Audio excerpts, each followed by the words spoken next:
Hello and welcome again to this edition of Capital Dateline. I'm your host, Brad Swanson, and we're coming to you just a few blocks from Florida's capital. I am once again joined by Jim Saunders, Executive Editor of the News Service of Florida, to tell us what's going on in Tallahassee. Jim, welcome. Thanks. All right, so we are here and it is all about the money, the money, the money. We're into the budget, right? So it's a big budget, lots of nuances.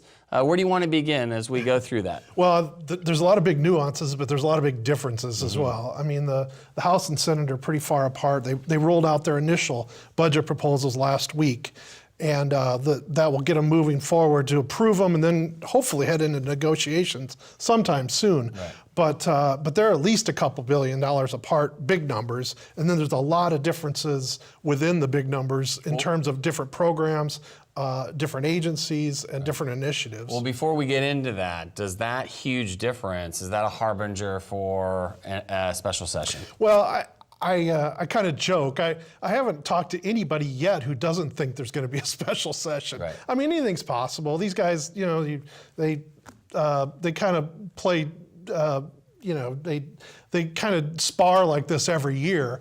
But I think a lot of people think the differences are pretty severe. It's also not an election year, so they don't have to get out there and campaign this summer.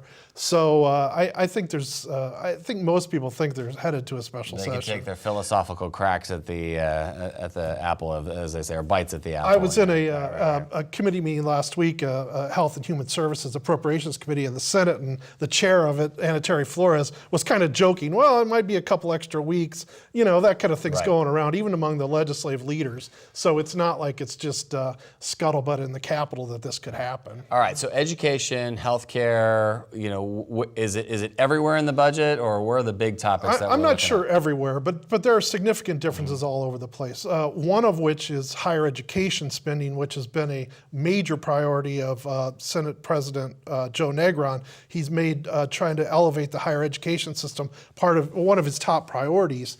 And you know, the Senate wants to have a fairly significant increase for universities, and the House has been very critical of university spending, indicating that they don't need all this new money. So that's one area that's going to be a key part of the negotiations. There's also differences on the pre-K-12 budget as well, which obviously is a humongous part of the budget. A big picture issue on that is it relates to property taxes and whether the state should prevent any increases in local property taxes, property tax bills for residential homeowners. There's a significant philosophical difference on that. The Senate is basically saying, well, if their values rise, then their tax bills should be able to rise. The House is saying the tax bills shouldn't be able to rise. So there's sort of a fundamental issue there that they're going to have to resolve. It's hundreds of millions of dollars. And essentially, one is saying take the money you've got with no raises and divert some of that into other schooling options, and then the other one saying we can raise the bill to pay for it. Well, there are other issues out there, but it's sort of a philosophical issue about whether there are going to be tax increases to fund public schools. And last year, they were able to backfill the public school budget with enough state money so that people's tax bills didn't go up. And the question is this year whether they'll be able to do that. The Senate and Governor Scott have said, you know, if their values rise, they should pay more in taxes. The House is saying, no, they shouldn't pay more in taxes, period. Right. So it's kind of a philosophical issue, but it involves hundreds of millions of dollars. Right. There's also more specific issues in the education budget. One of which has emerged in the last week or two, and relates to a charter school initiative that the House has, and it's about $200 million, and it involves. Broadly, it involves creating a new system in which nonprofit charter schools would be able to be established in areas where there's low-performing public schools, and to move kids into these charter schools that may perform better. This has been a priority of Speaker Corcoran. And I think the House is going to push. It's a lot of money, so how far it gets, or How expansive it is, I'm not sure, but that is a priority of his that the Senate is not on board with at this point. Right. Well, another big ticket item is in the world of health care. How are the Senate and the House planning on spending health care dollars? Well, the big difference, I think, at this point is going to be on hospital funding. The House is proposing, I believe it's nearly $700 million in cuts in hospital reimbursements through the Medicaid program. The Senate comes in with a lower number. It's 200 to 300 million in cuts. But the Senate also is banking on some money coming from the federal government, $607 million in money. It's called LIP funding, which is traditionally the state has gotten money from the feds, through the feds, to help alleviate costs of caring for low-income patients. And that money's in question for the coming year, but the Senate's banking on it and saying, well, you know what, we're going to cut the underlying Medicaid rates a little bit, but this extra money's going to come in and help the hospitals. The Speaker says, you know what, we don't know that money's going to be there at this point, so how can we count on it? So again, there's a difference there that's going to have to play out over the coming weeks, and they're hoping for an answer from the federal government, which could help alleviate that issue a little bit. Well, it sounds like the gloves are off on many of these issues. Let's go to one where the gloves first came off early in the session, and that's on Enterprise Florida and Visit Florida funding. Now, there's philosophical issues of whether or not they could exist or not. There were bills filed, but really this comes down to a funding issue. Yeah, I think it's clearly going to come down to budget negotiations. The House has voted to flat out abolish Enterprise Florida. Again, that would have to make it through the Senate and make it through the governor's office. Right. I don't think that's going to happen. But the House has proposed zero funding for Enterprise Florida in its budget. The governor has proposed, I believe it's $85 million. The Senate's a little bit below that, but it still wants to fund the program. Right. At Visit Florida, again, the House has sort of backed away from abolishing that program, but it's proposing $25 million for it. The governor proposed $76 million. I believe the Senate's in that ballpark as well. So that's a big difference. And this debate has been nasty for weeks and weeks, and it keeps getting nastier. The governor has been out personally going after Richard Corcoran as well as other House Republicans about their support for abolishing Enterprise Florida and cutting Visit Florida. And if you watched basketball this weekend, you might have seen an ad that Let's Get to Work, which is Governor Scott's political committee, has put out, essentially attacking the House over these issues. Very unusual at this point in the legislative session that the governor would run or his political committee would run ads attacking the House over an issue like this. Typically when ads are running at this time in session, they're from coalitions. Sure. It's a broad group, but it's pretty rare for a governor to use the big PAC, one unit. Saying, yeah, I mean, it's not unusual for outside groups to run ads. Right. An example, I saw an ad this weekend from the American Petroleum Institute regarding fracking, the fracking debate in Florida. So that's not unusual to see those sorts of things, but it is sort of unusual to see the governor going after legislators so directly as we're seeing right now. This issue has been, again, nasty for weeks and weeks, and it just doesn't seem to settle down. But in the end, they're going to have to come to some sort of resolution on these funding issues, and I think Visit Florida is the real play to watch on that. If they go to special session, what's the deadline to get it? I'm to sorry? get the budget done. Sorry. If they go to special session, like is it June 1st? Well, June I mean, 30th? the budget has to be done by July 1st, which is the start of the fiscal year. Right. I mean, we've seen rabbits pulled out of hats, a few days before the deadline. So they basically have to have it done 72 hours ahead of whenever they want to get it done, because there's a constitutionally required cooling off period. But they could run easily into, come back in mid-June or, I mean, it's not out of the realm of possibility that this could stretch into June. All right, so the governor is calling people out, but it's not only legislators this year. It looks like, the legislature is in the business of getting called out, but now you're starting to see a state attorney getting called out, and in particular, her funding. This is State Attorney Ayala, and who had an issue with prosecuting death penalty cases to the fullest extent. What's happening? Well, just, I mean, Aramis Ayala, who's the state attorney in Orange County and Osceola County, says she's not going to do any death penalty sentence. She's not going to seek the death penalty, which has really caused a lot of opposition from Republican legislators. And they basically, in their initial budget proposals, have whacked her budget and her office budget, saying, well, if you're not going to do these death penalty cases, then we're going to cut your funding.